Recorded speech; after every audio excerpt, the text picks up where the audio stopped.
I have a type of CP called spastic diplegia. Spastic CP is one of the most common types of CP. Actually, it's the most common type.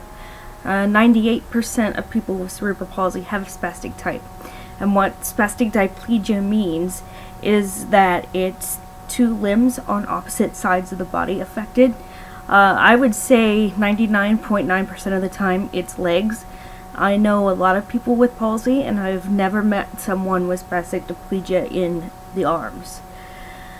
I should mention here that classification can be tricky. It can be misleading. Doctors classify types of CP based on which limbs are most affected, but the reality is that if you have a muscle in your body, any muscle, it's affected to some degree. It can be barely noticeable, or it can be really noticeable, but it's affected. Even muscles that you wouldn't generally think of being affected, like intestines. A lot of people with CP, me included, have problems digesting things, gastroparesis, partially paralyzed digestive tracts, slow digestion problems. And it's all because your intestines are muscles, and so they're affected. The severity of my CP, I would say I'm in the middle range. I can walk a little. I can't walk as much as I used to, because while CP doesn't, it doesn't get worse in that I can wake up tomorrow with more brain damage. The secondary side effects, the spasticity, and the things that spasticity causes, like tight muscles constantly pulling on bones, pulling things out of shape, arthritis problems. A lot of people with CP have arthritis problems. Those can get worse. So I would say I'm in the middle range. I can walk a little bit out and about. I do pretty good for little stretches. In my apartment, I can walk without any mobility aids because I touch the walls. I have places where I can put my hand on the wall to kind of steady myself in my trajectory of wherever I'm going. It's like a pinball. I kind of bounce off the walls. I cruise like a toddler, have my hands on the furniture. When I'm just walking for short distances, not in my apartment, I have loft strand crutches, which are the ones with the cuffs that go around your arms. I have the European style loft strand crutches, which means that there's no hinge. No hinge in the cuff. It's just the cuff and the crutch are one piece, because I tried the American style loft strands and I was constantly pinching myself when I picked them up, which was a major pain in the butt. But I use those. I sometimes use a rollator walker, the kind with 4 wheels and a seat. However, I live in Pennsylvania, and controlling one of those things when you're trying to get down the side of a mountain is like being behind the reins of a scared horse. It's almost impossible to keep that damn thing from rolling away and taking you with it.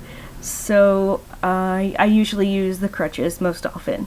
And when I'm out and about going long distances, like around town, I have a 4-wheeled scooter, a Pride mobility scooter. You've probably seen the tiny little dinky ones. I have one that's bigger than that. I paid some money out of my pocket to get a bigger one because I use it so very much that one of the smaller models would not be able to even begin to stand up to what I put it through. I also, let's see, what goes with severity. It probably also goes in pain management category. A lot of people with CP have cerebral palsy severe enough to where they have to have like a baclofen pump, or a pump with a muscle relaxer inserted in their stomach that will give them anti-spasm medication all day. I can take mine orally as I need it. So obviously I don't have like the most severe type of CP.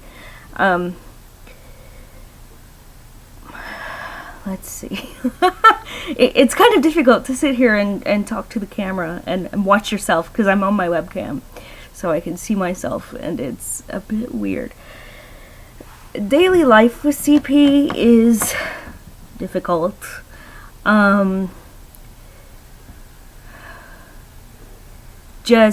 It involves more sitting than I would like. I am sedentary by necessity, not by nature. By nature, I would like to be out and about and doing everything. Like, I would like to play extreme sports. I'm an adrenaline junkie, you know, and instead of being able to play sports, I have to sit at home and watch them on YouTube, you know.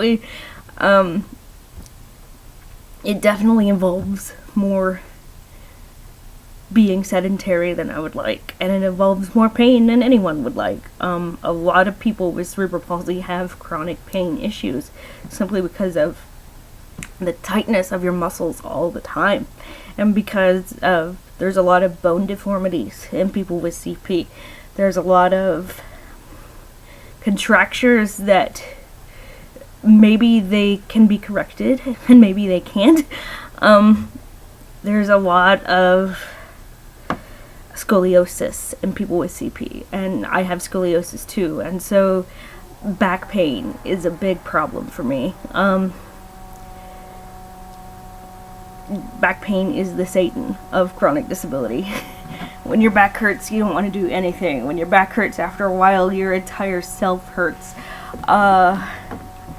So a major part of daily life with CP is managing the pain and just not being able to do what you want to do because you hurt, or because what you want to do will hurt you more, or because, like right now, I live in Pennsylvania, it's cold.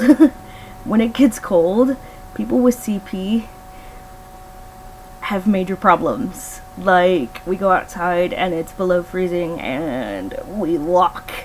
Like, every muscle will go into lockdown, which can become extremely painful after a couple of minutes. So, winter sucks for the cripples. Because, okay, we're sedentary because we have to be sedentary, but we can't even be sedentary outside. We have to stay indoors and try not to get cold. Another thing I should mention about daily life with CP is that even in spite of all of these things, the pain, the being more sedentary than you would ever like to be, it becomes, you get used to it. Like, I have days when I hurt really bad, but I also have such a high pain tolerance that there are days when I don't notice that something on me hurts. The only reason I notice that something on me hurts is that I'm changing my gait again to accommodate whatever it is. And it's also like it becomes a part of your identity. When you have a chronic disability like cerebral palsy, it becomes a part of who you are. There's a huge controversy in the disabled community about whether cerebral palsy should be cured. And a lot of people would say, yes, I mean, it's a very limiting disability, cure it. But there are a lot of people with cerebral palsy who would say, I want to keep it because I know how to function with it. It's a part of who I am. I've always had it. It's a very interesting debate. I'm not even sure where I stand on it. Some days I would say, oh yes, cure me right now. And then I think about it and I don't know what I would do. Like, I can't fathom a different life. I can't fathom not having cerebral palsy. And when I try to think about what life would be like without cerebral palsy, I have to stop myself, because the reality is that right now they can't cure it. And if I start thinking too much about what my life would have been like if I weren't disabled, I get depressed. So I just take it as it is, every day as it comes. And it's hard, but it has shaped me. It has made me it's a part of the reason I am the person I am. Pain management for people with CP. A lot of people with CP, like I mentioned earlier, have a pump of some kind of muscle relaxer that they have put into their stomach that distributes the medicine throughout their body. It actually goes into the skin, right underneath the skin, right next to your stomach. But I can take mine as I need them. I'm actually supposed to take them 3 times a day, every day, but I do it more on a PRN basis because I have gastroparesis, and baclofen tends to make me throw up. It's trial and error finding medications that, for anyone, that you can take that work and don't make you sick. I've been on several. Baclofen will relax me, but it also tends to make me nauseous, so it's a double-edged sword. I only take it when I really need it. I also have Klonopin to take. That doesn't make me sick, but it makes me really tired. So it's like, it's pick and choose. I also, for pain management, I have the trusty electric heating pad with 3 heat settings and auto shut off. I also have actually an acupressure mat. It's like a bed of nails, but it helps. I don't know how, don't ask me how, but all I know is that it helps, and I never would have thought that I would try it until one day my back hurt so bad I just couldn't stand it anymore, and I ordered one on the basis that I couldn't hurt any worse than I did at the moment. And it actually does help. I lay a blanket over it so it's not so spiky, but it does whatever acupressure does. However it works, it works. I also do, Becky asked me to mention stretches for you. I do, one of the major ones is the cat stretch, you know, where you get down on the floor, you arch your back, and you hold, and then you dip it and hold. I do, I need physical therapy for a lot of the stretches because of the way my body is put together. Like, if I were to lay down on my side and do a side leg lift, if I lifted my top leg, my bottom leg would come with it because my muscles are so tightly strung. So I actually need help. I need someone to hold my limbs and help me get them into position. And in the past, I've actually had physical therapists have to sit on me to keep me where I need to be, in order to stretch what I need stretched. And it's hilarious. I mean, because they're always afraid to do it because they're afraid they'll hurt you, but at the same time, you're not getting anything done if you can't stretch in the correct way. So I've actually had people sit on me to help me keep my body parts where I need them. But at home, I can do lunges if I hold on to something. Otherwise they'll fall over. I have another thing about people with CP is that we have horrific balance. It's really bad. Like, we can just be standing, we're standing upright, we're not even trying to move, and then suddenly, boom, hit the floor. I fall a lot. I can do the cat stretch, I can do lunges, I can do, I have to use like a blanket, and then, you know, you wrap each end up in your hand and you make a sling out of it, you put your foot in it and lift, to stretch my legs.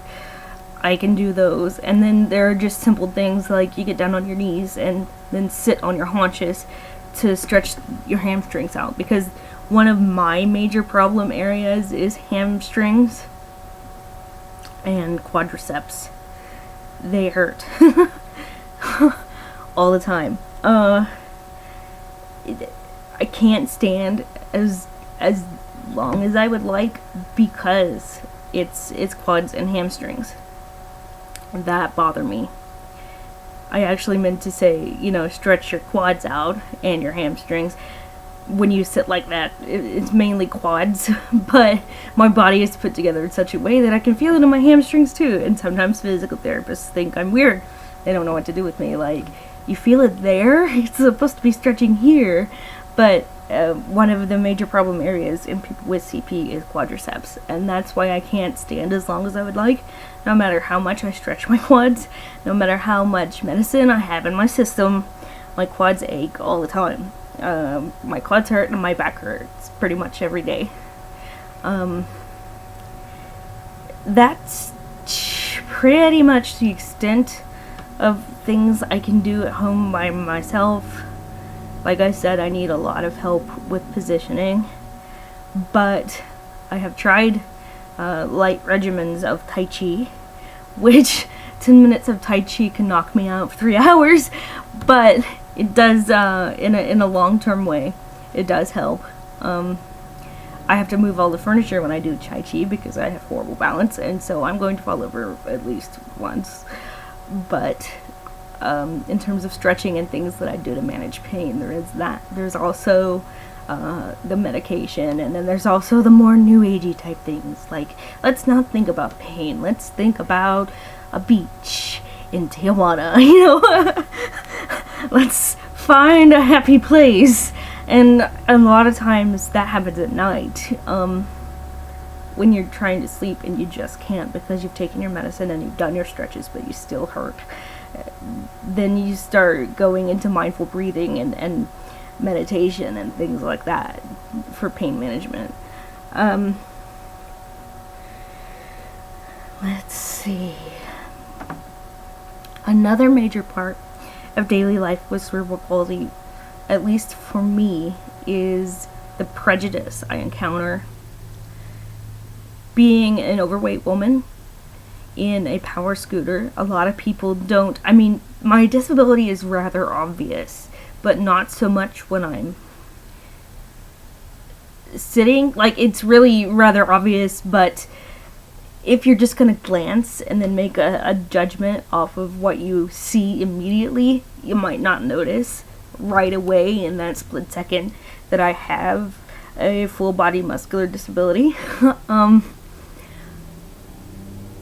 The prejudice I encounter in my everyday life, driving a scooter around as an overweight woman, people think that I'm using the scooter just because I'm fat, which is not true. I mean, I know I'm fat. I claim fat, okay? But it's sickening to me how little respect there is in the world. How little respect for other people. Because I've had people, when you're out in a scooter as an overweight person and you go to the grocery store and you get cookies, people look at you like you're just the most disgusting thing on the face of the earth. And I've had people pretend I'm not there, people cut me in line, people give me nasty looks. I even had one lady tell me to stop being lazy and get up and walk. I didn't know what to say, so I called her a bitch. That's my go-to insult, if you will, when I don't know what to call you, or if I don't know how to reply, I just call you a bitch. But I've become rather sensitive about it, about taking my scooter into certain places, which is a major setback in my daily life because I use the scooter more than I use anything else. I really, like, I can walk, but not for that long. And in the scooter, I'm comfortable. I can participate. I can do things in a group with other people and not have to stop because I'm tired. You know, the scooter gives me a lot of freedom, but it also shows me this side of people that is so unsavory and even disgusting. I don't like to go certain places in my scooter because of the way people look at me. Sometimes I'm ashamed of using it because of the way people look at me, and I usually wouldn't give a damn what anybody thinks, but I've learned to be sensitive about it just because this prejudice is so rampant. It happens so often. That's another thing about daily life. It's, you go and you don't know if you're going to encounter someone who will stare or someone who will ask you outright what's the matter with you, which is my preferred method of dealing with it, because I would rather people ask than jump to their own conclusions. So a lot of daily life with CP is learning how to respond to other people, to their questions, to their prejudices, to their outright, it almost seems like anger sometimes in some people that you exist. And then there's a lot of curiosity that's well-meaning curiosity, and then just learning how to deal with that. That's a big part of daily life. Is there anything else I want to tell you about cerebral palsy? It can affect eyesight is a major problem in people with cerebral palsy. And if you've been watching my right eye at all during this entire video, you've probably noticed that occasionally it goes lazy. It just does whatever it wants to do. It looks at whatever it wants to look at, and it points wherever it wants to point. I really can't see out of it. It's just there. And that happens in a lot of people with CP. Depending on what part of your brain is affected.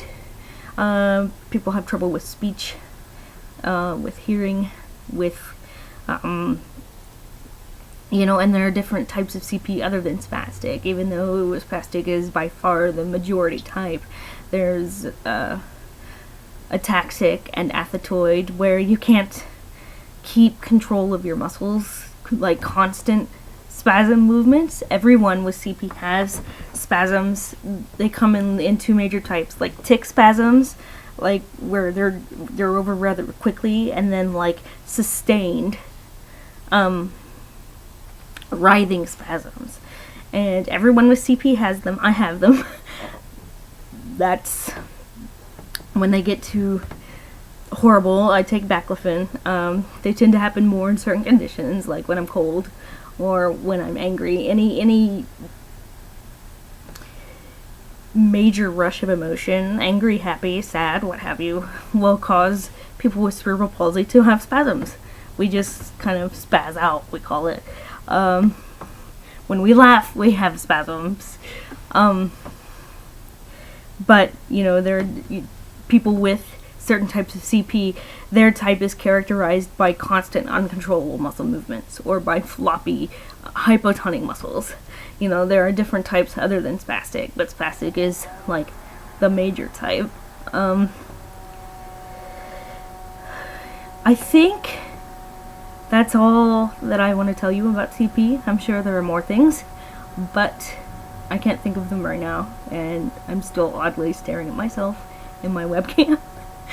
So, thank you for listening, and yeah, bye, Becky.